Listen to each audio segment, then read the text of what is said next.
Hi மக்களே, இதுதான் என்னோடய first video for my YouTube channel. So எல்லாருமே முழுசாக பாருங்கள். மறக்காமல் பிடிச்சிருந்தால் லைக் பண்ணுங்கள், ஷேர் பண்ணுங்கள், சப்ஸ்கிரைப் பண்ணுங்கள். நெக்ஸ்ட் என்னென்ன வீடியோ போடலான்றதை கமெண்ட் பாக்ஸில் கமெண்ட் பண்ணுங்கள். நான் எங்கே போகிறேன்றதை நீங்கள் தமிழ்லைன் பார்த்து தெரிஞ்சிருப்பீங்க. வீரபாண்டின்றது யாருக்கும் தெரியாமலாம் இருக்காதுங்க.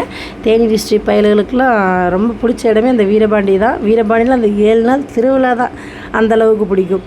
ஏன்னா அவ்வளோ அழகாக செலிப்ரேட் பண்ணுவாங்க. எப்படி மதுரையில் அழகர் ஆற்றுல இறங்குறத அந்த ஒரு மாதம் ஃபுல்லாமே செலிப்ரேட் பண்ணுறாங்களோ அதே அளவுக்கு இங்கே செம்மையாக இருக்குங்க.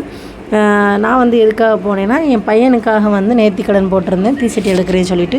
ஸோ கோயிலுக்கு போய் கங்கணம் கட்டிட்டு வந்துடுவோம் அப்படின்னு சொல்லிட்டு கூட்டம் அதிகமாயிரும். இன்னும் அடுத்தடுத்தெல்லாம் கூட்டம் அதிகமாயிரும். ஸோ முன்னாடியே போய் கட்டிட்டு வரலான்னு சொல்லிட்டு போய் கட்ட போயிட்டோம் மக்களே.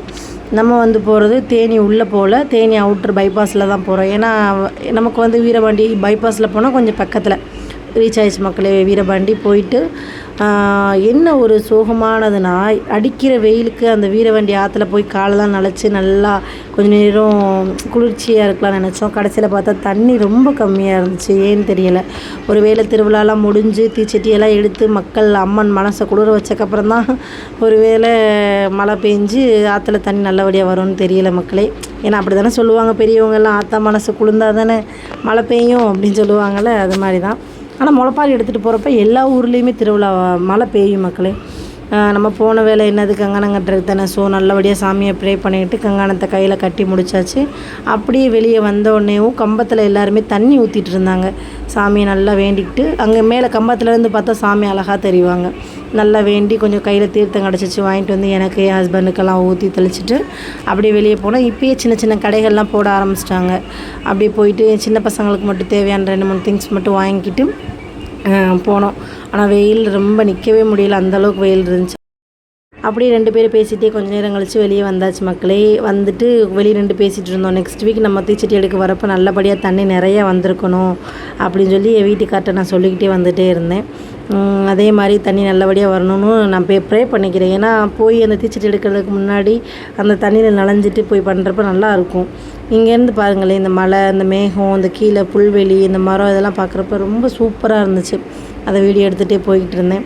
ரொம்ப தாகமாக இருந்தனால, வெயில் அதிகமாக அடித்தனால போயிட்டு ஆளுக்கு ஒரு ரோஸ் மில்க் மட்டும் குடிச்சிட்டு அப்படியே அங்கேருந்து கிளம்பியாச்சு. போகிற வழியில் பாருங்களேன், ரோட்டில் ஃபுல்லாமே ஆடு, மாடு, கோழி, அதில் அதிகமாக அந்த ஆட்டுக்குட்டி தான், செம்புலி ஆடு போல்.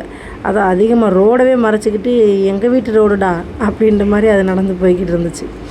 அப்படியே நம்மளும் அதை பார்த்துக்கிட்டே போயாச்சுங்க. அப்படியே போகிற வழியில் இளநீ கடை இருந்துச்சு. எனக்கு ரொம்ப தாகமாக இருந்துச்சு. சரி போய் ஒரு இளநியை போட்டுருவோம் அப்படின்ட்டு போயாச்சு. இன்னொன்று வீடியோ எடுக்கிறதுக்காண்டி போய் வேணும்னே குடிக்கிறீங்கன்னு மட்டும் நினச்சிடாதீங்க. உண்மையிலே அடிக்கிற வெயிலுக்கு என்னென்ன ஜூஸ் ஐட்டமாக கிடைக்குதோ எல்லாத்தையும் வாங்கி குடிச்சிடலான்னு தான் தோணுது. போகிற வழியில் ஃபுல்லாமே அந்த லிக்விட் ஐட்டமாக தான் வாங்கி குடிச்சிட்டே போயிட்டு அப்படியே போகிறப்ப கொஞ்சம் வீட்டுக்கு விரத சாப்பாடு செய்கிறதுக்கு தேவையான காய்கறி கொஞ்சம் வாங்க வேண்டியது இருந்துச்சு. வாங்கிக்கிட்டு அப்படியே கிளம்பியாச்சு. இப்போ நீங்கள் பார்க்குற இடம் வடுகுப்பட்டி பைபாஸு. இங்கேருந்து நம்ம வீட்டுக்கு ஒரு 10 நிமிஷம் ட்ராவல் பண்ணாலே போதும். வீட்டுக்கு வந்தோடனே டக்குன்னு போய் சாமியை கும்பிட்டுட்டு சாப்பாடு செய்ய ஆரம்பித்தாச்சு. சாப்பாடு, உருளைக்கிழங்கு, முட்டைக்கோசு டக்குன்னு பண்ணி முடிச்சுட்டேன். நல்லபடியாக ப்ரே பண்ணிவிட்டு ஈவினிங் எல்லாருமே விரதம் விட்டுருவோம். இந்த வீடியோ பிடிச்சிருந்தால் லைக் பண்ணுங்கள், ஷேர் பண்ணுங்கள், மறக்காமல் சப்ஸ்கிரைப் பண்ணுங்கள். நெக்ஸ்ட் என்ன வீடியோ போகணுன்றதை கமெண்ட் பண்ணுங்கள் மக்களே. தேங்க்யூ.